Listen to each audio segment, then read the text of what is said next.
Hi, Neela. So there's one or two lines of plagiarism in your cause, effect, and analysis essay. So again, you click on the tile, it brings up this report, and you have to look and see. Okay, so this is fine, but look at this, what comes next on page 1.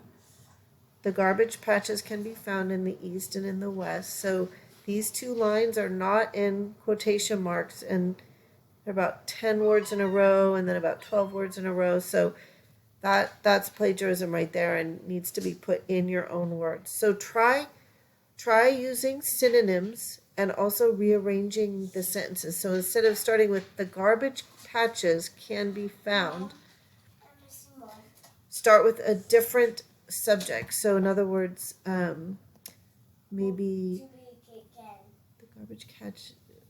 So the idea is so I think we're talking about the Pacific, right? The Pacific Ocean. So you could say the Pacific Ocean is home to several garbage patches found both in the east and the western extremes, or something like that. You start with a different subject. And here, the eastern patch is located, instead of say one of the, let's see, located in Hawaii and California. Does that mean it's located between, where is it exactly? I know it's near Hawaii, but is it between Hawaii and California? I assume that's what you're saying.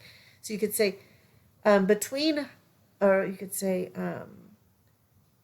the largest patch, I mean, this one's hard to do, but you could say the largest garbage patch is can be found, or is found, it is situated between Hawaii and California, but closer to Hawaii, or something like that. You just need to use new words and you need to restructure your sentences. So try that.